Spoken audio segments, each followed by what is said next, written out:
లోకేష్ ఇప్పుడు నేను థర్డ్ గ్రేడా లేకపోతే ఫిఫ్త్ గ్రేడా అనేది పాయింట్ కాదు. ఇప్పుడు నా క్వశ్చన్ ఏంటంటే, ఇప్పుడు నేను ఫ్రమ్ నోవేర్ ఐ కేమ్, ఎక్కడో మా ఫాదర్ చిన్న జాబ్ చేశారు, అక్కడి నుంచి నేను నా అటెంప్ట్ చేసి ఏదో డైరెక్షన్ అన్ని చేసి నేను హిట్లు తీసాను, ఫ్లాప్లు తీసాను, సూపర్ ఫ్లాప్లు తీసాను. ఓకే, బట్ నేనే తీసాను. అది నాకున్న అకంప్లిష్మెంట్ అని అంటాను నేను. మీరేమో you happen to be born to a big leader, Chandrababu Naidu పెద్ద లీడర్ కి పుట్టారు. అది తప్పిస్తే అదేంటి, మిమ్మల్ని కనాలని అనుకోవాలి ఆయన, మీరు పుట్టారు. That is called a biological accident birth అనేది. ఆ బయాలజికల్ యాక్సిడెంట్ లో మీరు ఒక దానిలోకి వచ్చిన తర్వాత భూమి మీదకి, ఇంతవరకు కంపారిటివ్ గా నేను చేసిన అకంప్లిష్మెంట్స్, మీరు చేసిన అకంప్లిష్మెంట్స్ పక్కన ఒక లిస్ట్ చేసుకుని చూడండి. ఆ విధంగా అప్పుడు అలా చేసి నేను థర్డ్ గ్రేడ్ అంటే మీరు ఏ గ్రేడ్ అనేది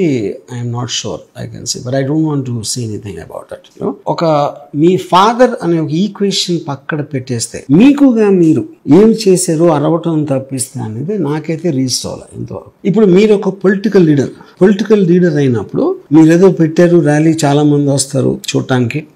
అప్పుడు ఎలాంటి చోట వచ్చారు, ఏం పర్మిషన్ పెట్టారు, ఎందుకు ఇవ్వలేదు, ఆ డీటెయిల్స్ నాకు తెలియదు. సినిమా షూటింగ్ అనేది ఒక లెజిటిమేట్ థింగ్. అది 100 షూటింగ్ జరుగుతూ ఉంటాయి ప్రతిరోజు. ఆ పర్టికులర్ బట్టి దాని అవసరం బట్టి ఆ పర్మిషన్ తీసుకుని చేస్తాం. అందరికీ ఇస్తారు, నా ఒక్కళ్ళకే ఇవ్వరు. షూటింగ్ పర్మిషన్ గవర్నమెంట్ ఇవ్వకూడదు అనేది అన్లెస్ ఆ పరిస్థితి ఉంటే తప్పిస్తే, నేను చేసిన చోట మీరు చేస్తున్నారా, అది నాకు అర్థం కాలేదు. షూటింగ్ పర్మిషన్ కి మీ మీటింగ్ పర్మిషన్ కి ఎలాంటి లింకు నాకైతే అర్థం కాలేదు. ఇంకపోతే నా ఇంకో పాయింట్ ఏంటంటే, మీరు ఇప్పుడు తెలియక మాట్లాడతారా, లేకపోతే జనాలకి తెలియదని మాట్లాడతారా, లేకపోతే మీరు జనాలు ఏమనుకున్నా పట్టించుకోరో ఒక టార్గెట్ ఆడియన్స్ కూర్చుని మాట్లాడతారా?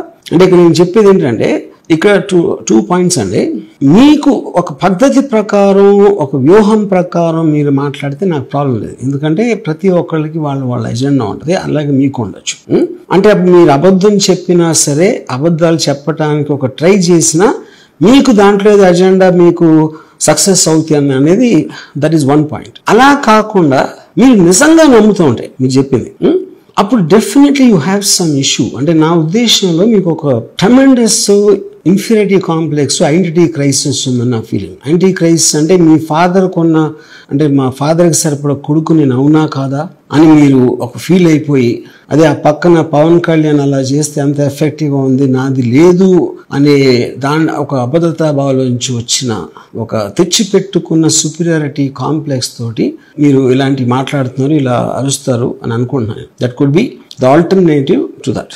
అప్పుడేంటి, మొదటిది మీరు ఎజెండా కోసం చేస్తున్నప్పుడు అది సక్సెస్ అవుతుందా అవ్వదా అనేది, అది దానికి కాన్సిక్వెన్సెస్ మీరే భరిస్తారు కాబట్టి no one really is bothered about that.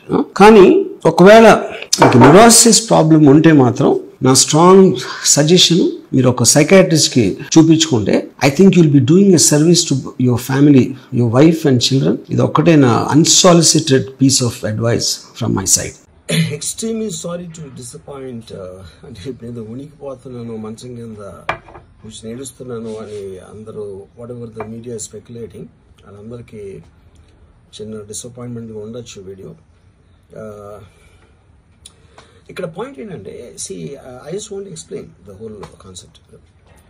ఇప్పుడు నేను ఆల్మోస్ట్ ఒక 1 year బ్యాక్ ఏదో ట్వీట్స్ పెట్టాను అనే ఎలిగేషన్. ఆ ట్వీట్స్ ఎవరో మనోభావాలు దెబ్బతిన్నాయి. ఇక్కడ విచిత్రం ఏంటంటే, 1 year బ్యాక్ పెట్టిన ట్వీట్స్ 4 డిఫరెంట్ ప్లేసెస్లో, 4 డిఫరెంట్ జ్యూరిస్డిక్షన్స్లో 4కి ఒకే 3-4 రోజుల వ్యవధిలో వాళ్ళ మనోభావాలు దెబ్బతిన్నాయి. వాళ్ళు ఆ పరంగా కంప్లైంట్ ఇవ్వడం, కేసులు పెట్టడం జరిగింది. ఇక్కడ పాయింట్ 1, ఎవరి మీద అయితే నేను పెట్టానని వాళ్ళు చెప్తున్నారో వాళ్ళకి లేదు, ఎవరో థర్డ్ పార్టీ, అసలు సంబంధం లేనివాడు.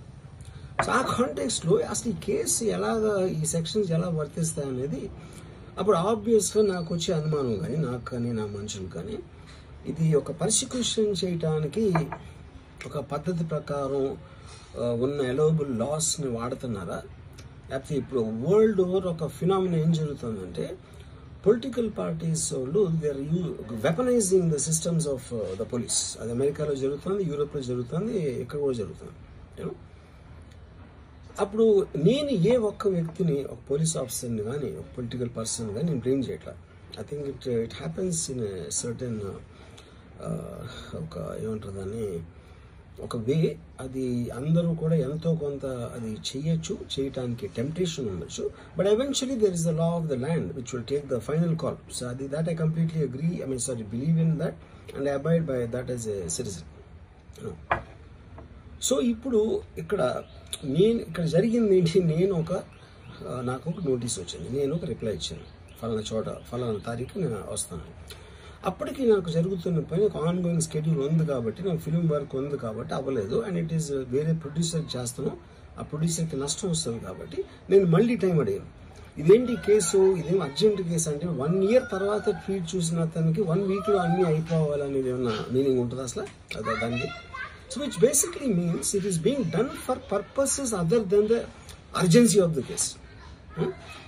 ఇప్పుడు అర్జెన్సీ ఆఫ్ ద కేసు అంటే మీరు మర్డర్లు ఇన్ని జరిగి సంవత్సరాలు తీసుకుని